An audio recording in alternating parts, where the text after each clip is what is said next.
Mulle meeldib, kui startup üritustel tehakse lühikesed minutilised nii-öelda panelistid igaüks ütlevad paar sõna enda kohta ja mis nende point on. See on üks niisugune mängureegel, võib-olla ma ei jõudnud teiega seda enne läbi rääkida, aga see oleks lihtsam kui see, kui mina neid kõiki ette loen. Mul on siin Rummo ja Elina Liiva ja see on uurimisrühm EKA Puit arhitektuurikompetentsi keskuses PAK.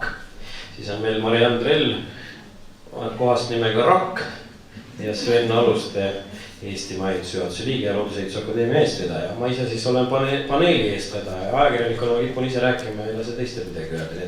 Ma tahaks, et iga 11 minutiga räägiks selle nii-öelda keynote ära, millega ta siia kohale on tulnud, sest siis muidu me kulutame paneeli aega oma positsioonide tutvustamiseks. Pigem räägiks positsioonid ära ja siis arutaks, mis on mis ja kuidas seda teostada. Me ei kavatsi mõned pildid meie taustale.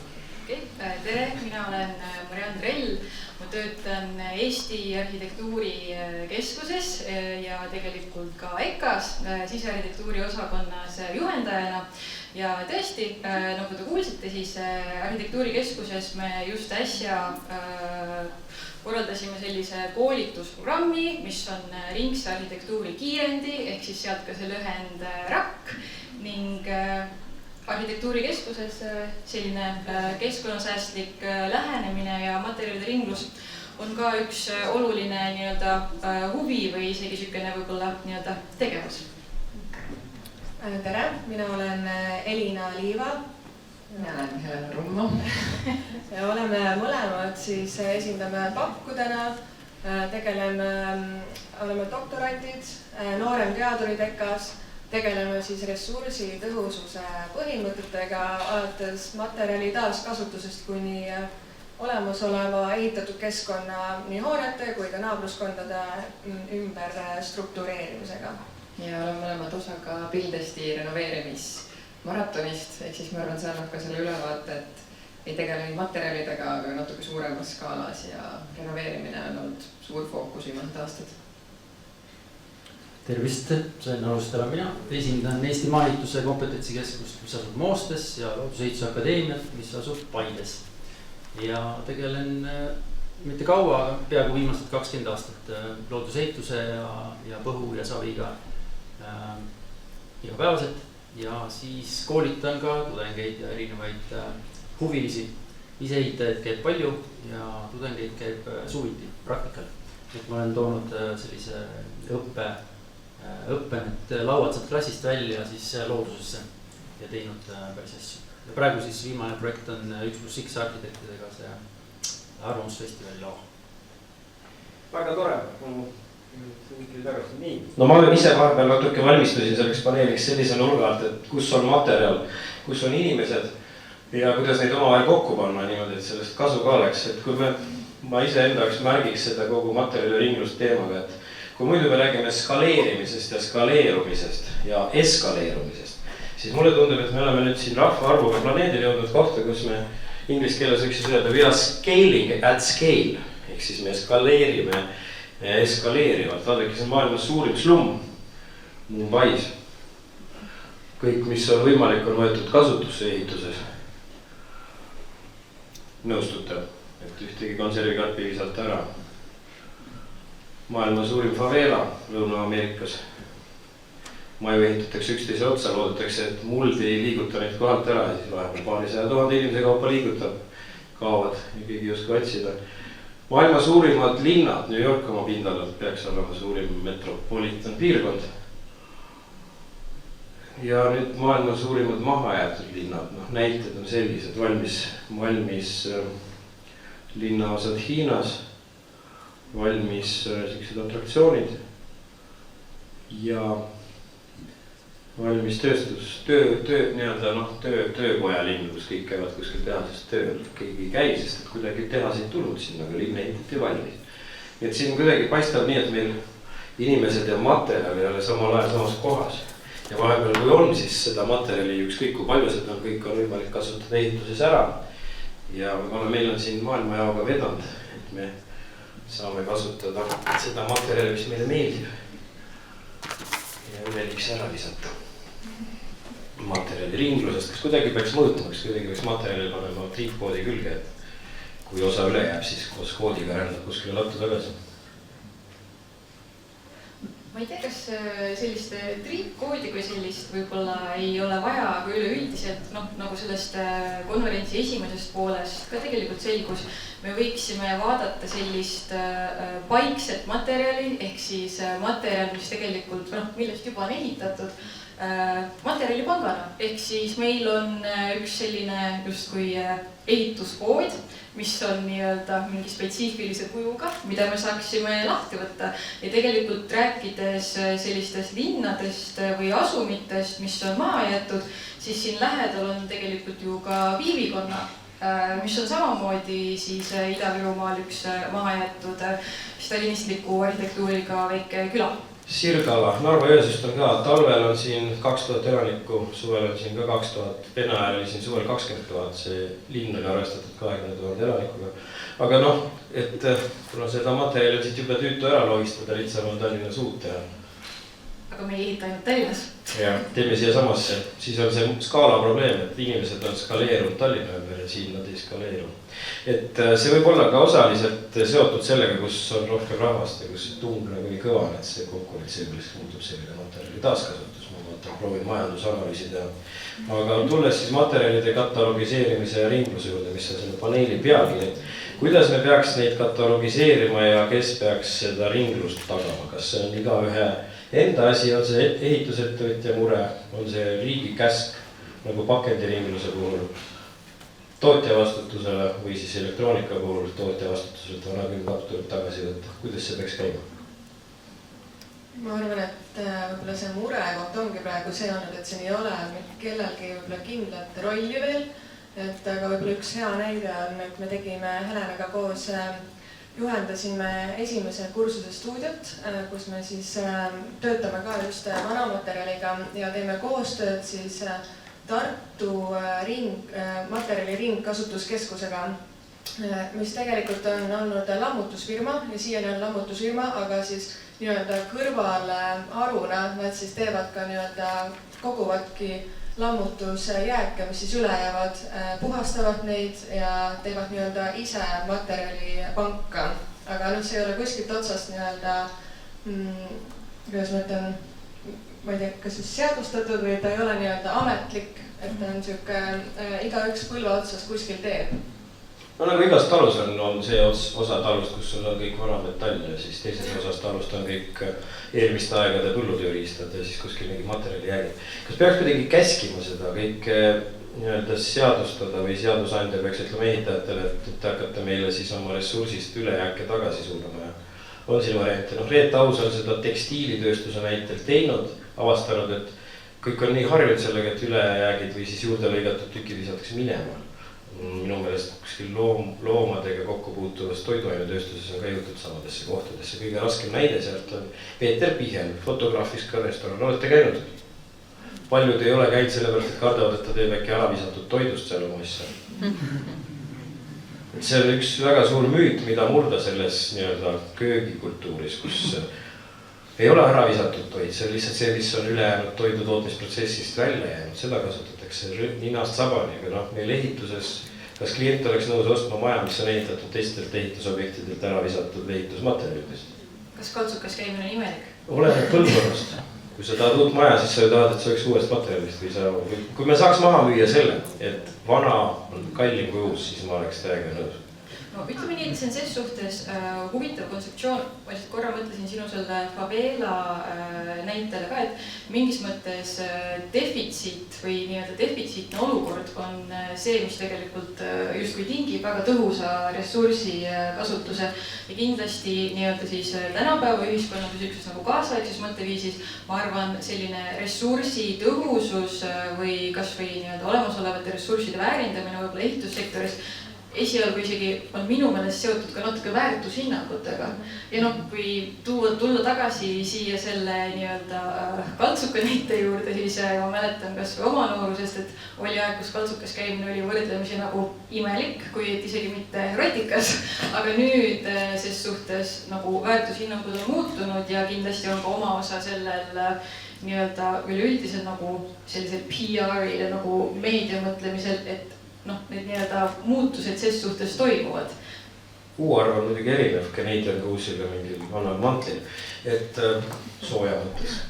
Sama on meil, vaata, meil on siin nii kõva energia A++ hoonete surve, et keegi ei julge enam suvalist Nõmme maja osta, sest et renomine läheb kallimaks kui samasse kohta uue valmis maja püstitamine. Aga ses suhtes, eks ka tegelikult nende energiatõhususe tingimustega on see, et üleüldiselt, kui me räägime sellist süsiniku neutraalsest ehitusest, siis see on väga kiiresti muutuv ja muutuv erinevates aspektides, selles, kuidas me mõtestame ruumi, kuidas me ehitame ruumi, kuidas on üles kirjutatud ehitusseadustik, nii-öelda kõik arvutusmeetodid, kas või juba LCA arvutus kui selline on nii-öelda oma algusajast selles suhtes tegelikult muutunud. See ei ole enam sama, nagu see oli esialgu.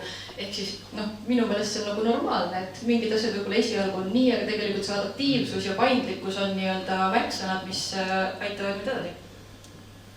Ma arvan, et see riigi küsimus, et kas peaks midagi tegema, et siin oli ennem lõunapausi meil häid näiteid Londonist, kus on ikkagi paberi peal mingid read juba kirjas, et sul on juhised, kuidas või kohustused.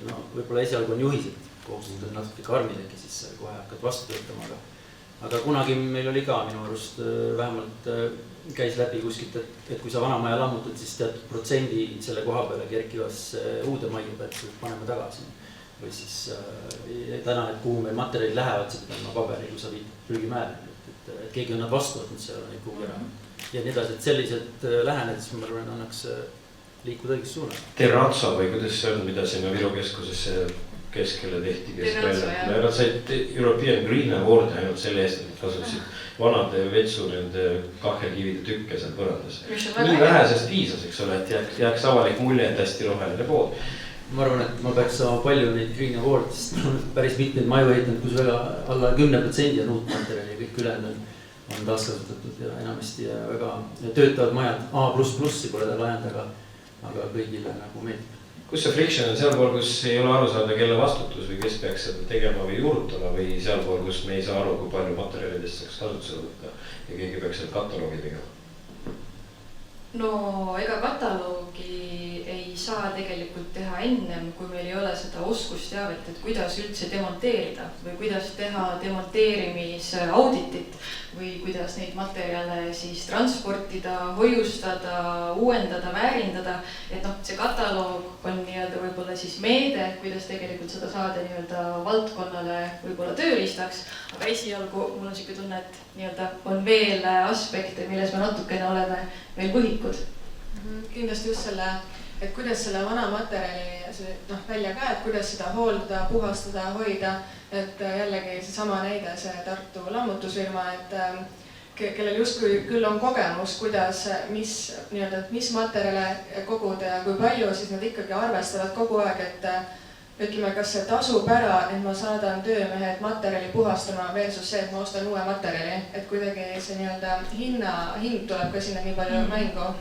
Et isegi kohati meil on need platvormid olemas, osta.ee, geniaalne platvorm. Facebook Marketplace, jah. Eestis on paar startupi ka, mis on just tegelenud selle probleemiga, et nad sai ehitusettevõtet materjali kätte keegi, kes on juba kulutanud ja tahab tasuta ära anda, siis kuidagi käib see mingi sobitab matchmaking, et keegi oleks nõus leiduva materjali eest mõistliku hinna maksma, aga need ei ole ükski lennad, need on üksikesed ideed on head, aga praktikas nad põrkuvad millegi otsa, lustrum, purustaja, need ju on ju meie niisugused kõige paremad materjali puhastamise oskajad. Äkki sellist äriideed nad ei taha seda teistel ära anda? Ma ei tea, aga lihtsalt just tuli meelde selle nii-öelda avaliku sektoriga seoses. RAK-i raames me käisime hiljuti Oslos õppereisil ja seal on selline organisatsioon nagu FutureBuilt. Ja siis FutureBuilt koos Oslo linnavalitsusega tegi siis sellise nii-öelda Oslo esimese suure materjalide, ka siis ehitusmaterjalide nii-öelda lao või siukse materjalipanga Oslo püüg ja nendega vesteldes tegelikult, mis oli väga huvitav, oli see, et praeguseks hetkeks on niimoodi, et neil läheb rohkem materjali sealt välja, kui tuleb sisse. Ehk siis neil on tekkinud see olukord, kus nad tegelikult tahaksid veel nagu skaleerida ja veel rohkem müüa oma siis nii-öelda kasutatud ehitusmaterjali, aga noh, nad ei leia seda piisavalt sisse. Ei ole vist piisavalt infot, ma arvan, neid oleks palju, kes sinna saadaks, aga see juba läheb sinna CO2 otsa. Nii, no teistpidi ma korra polemiseerin ka, et võib-olla on asi sellest, materjali on piisavalt ja uut toodetakse nii palju juurde, et vanaga ei ole mõtet jännata, et see kuluefektiivsus tuleb siiski teha, sest tuleb euroalusel kohale, minutitega pannakse püsti, et kui sa hakkad seal lahti toksima tellise küljest vana vürti, siis tunni hinda jääb asja nii hulluks, et see on rohkem siuke kunst ja võib-olla missiooniprojekt kui siuke skaleeritav kinnisvaraküla. Ma isiklikult võib-olla selle skaleeritavuse koha pealt väidaksin vastupidist just sealt samast nagu Oslo õppereisilt. Me käisime ühes siis kontorihoones, mis on tekitud nagu selliseks WeWork või selliseks nagu nii-öelda renditavaks kontori pinnaks ja selle hoone puhul oli 70%, kui ma nüüd õigesti mäletan, kogu ehitusmaterjalist teiselt ringilt. Ja noh, see on ikkagi nagu suur hoone. 90, Jaan käis ka, ja.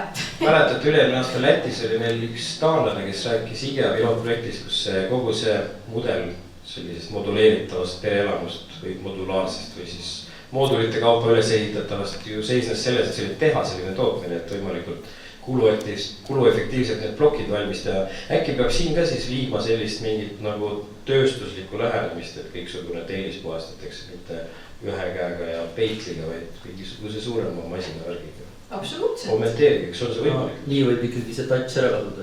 Et see, miks see vana tellist, see inimene sinna koju tahabki sellepärast, et tal on hõng ja õhu ja see kaob nagu mass tegevuses ära lihtsalt.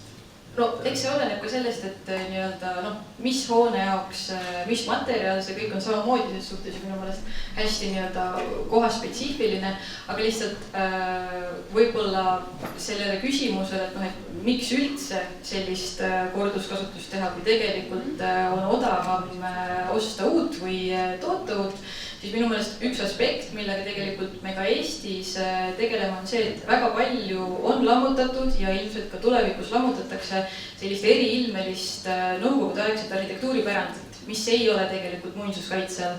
Ja kui me vaatleksime neid hooneid tegelikult materjalipangana, mitte lihtsalt siis nii-öelda objektina, mille plats on vaja tühjaks saada, et sinna midagi asemele ehitada, siis tegelikult meil on võimalus ka seda arhitektuuripärandit transformeerida või säilitada mingisugusel teisel kujul, kui seda hoonet ise sellisena säilitada ei ole võimalik. Ehk siis linnahalli jaotame väiksemateks kinnisvaraküladeks, mis on paekivist ehitatud. Õnneks linnahalli on muinsuskaitse all. Jäähall ei ole, sellest saaks ju täitsa normaalse kortermaal teha. Mõnes teises kohas. No nii, ma saan aru, et see paneel võib minna lõputult edasi. Kui sisusse minnaks saalist on mõned veidi adekvaatsemad küsimused, kui näiteks mina olen küsinud. Võib pakkuda käsi püsti ja sekkuda 5 minutit ideedeks, kommentaarideks või siis seisukohavõttudeks. Aitäh! Võtaks nagu sellest otsast, nagu te rääkisite, kuidas te taaskasutate need kõik asjad ära, nagu panete mingi panka ja nii edasi. Aga tegelikult ühte asja unustatakse ära. Okei, lammutakse nagu seda nõukaaegset pärandit ära.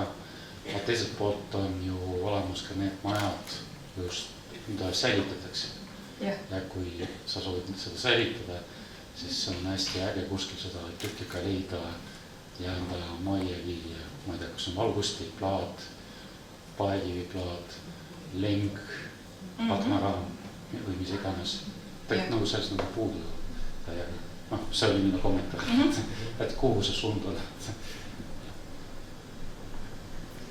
Meil väiksed laod on olemas nagu Srikiladu Tallinnas ja sellised pisikesed kohad, kus vana materjal on kogutud, kus sa saad vaatama minna, kas sinu majja sobivaid detaile seal on või sinu uksi, mis sul paar tükki puudu on. Aga neid on vähem. Ülemaailmselt ei ole, eks ole. Mingit isegi andmebaas. Ma tunnen, et siin võib-olla väljast. Ikka on.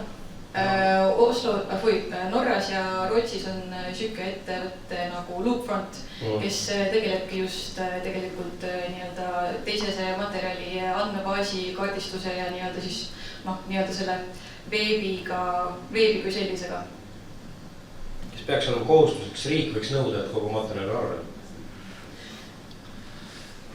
Iseenesest ma arvan, võiks olemas olla küll, et tegelikult meil on ju hoonete EHR-is on meil tegelikult justkui materjali info olemas, et täiesti... Kogused ka, et kui midagi üle jääb, saab sealt küsida. Aga võib-olla sellele eelmisele kommentaarile ka lihtsalt, et ma arvan, et selle materjalidega ongi ka tihti, et me väärtustame seda nii-öelda mingid detaile, mingid ilusad detaile ja asju, mida me tahame justkui koju kaasa võtta, aga tegelikult on ka silikaatellis on väga väärtustamist väärt kui materjalina, et võib-olla me ei oska veel nii-öelda laias või suures skaalad seda väärtustada niimoodi nagu võiks. Eterniit järgmiseks. Ja ehitusregistriga seoses, et justkui nagu materjalid on seal kirjas, kogused ei ole. Aga nüüd, kui mõelda selle peale, et kas peaks arvele võtma, siis ma justkui oleks ju tore, kui me ehitisandmetest saaksime teada, kui palju seal siis seda tellist või soojustust on. Aga siis veidi mõelda nagu hirmuga selle peale, et kuidas käib see ehitise sisestamine ehitisregistrisse. Et kui juba täna on seal mingi must miljon andmevälja, siis see kõik sinna veel juurde.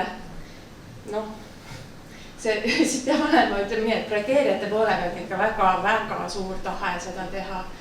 Või idee poolest see mingisuguses mudelist annaks välja arvutada, aga suur osa ehitusprojektidest tõenäoliselt ei saa mitte kunagi mudelisse. Väikeste maja pooleni.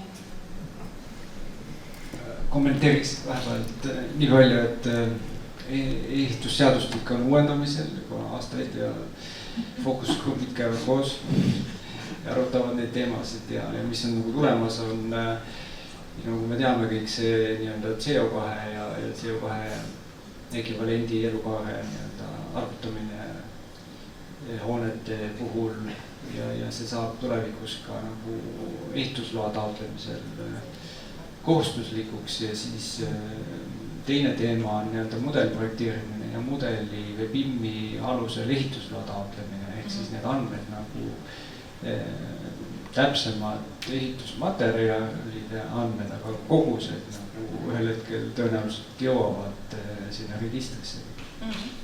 Tegelikult see on lahe, et seda BIM praegu mainisid, et kui me tegelikult räägime ühest nii-öelda korduskasutatud materjalide andmebaasist, siis minu meelest, et arhitektidel ja sisearhitektidel oleks veel eriti mugav tegelikult neid projektis kasutada ja kui me räägime veel siin nii-öelda suurtest skaleeritud projektidest, siis see BIM lisa või selline nii-öelda nagu 3D plugin minu meelest on ka väga-väga oluline sellises andmebaasis.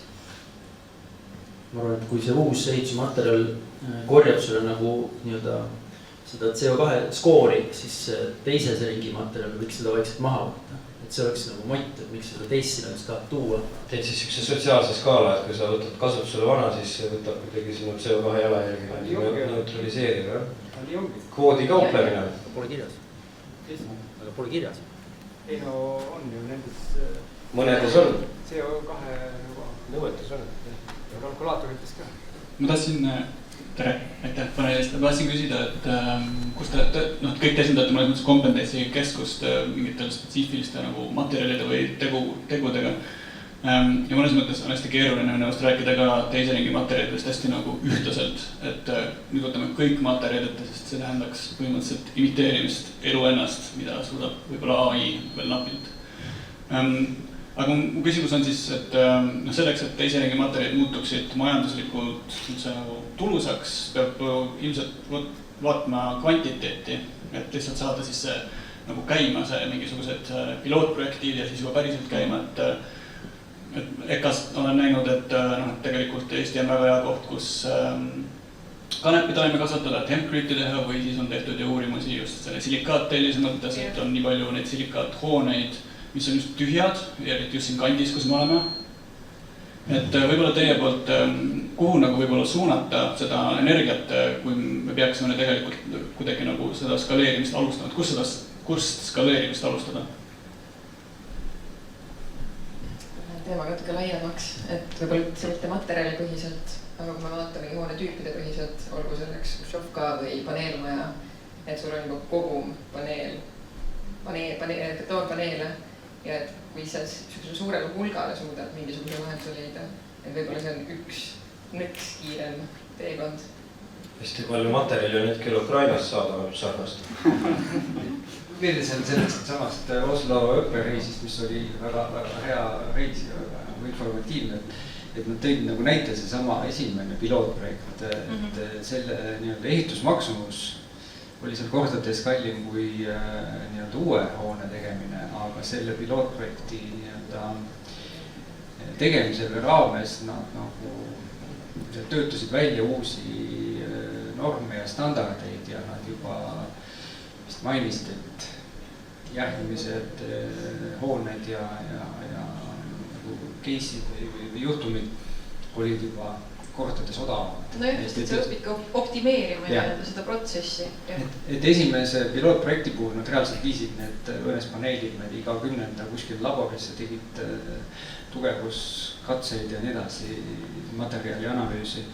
Aga siis selle baasil nad töötasid välja Norras uued ehitusstandard. Aga resümeerime, saalist veel üks kommentaar, ma tegelikult peaks hakkama liikuma järgmise teemade, palun. Siin Roland, tahtsin sulle ka vastata, et sa vist pärast Karl-Tagi selle kommentaari jäid natuke märvaline sees, et nagu kuidas skaalat tõsta ja nii edasi.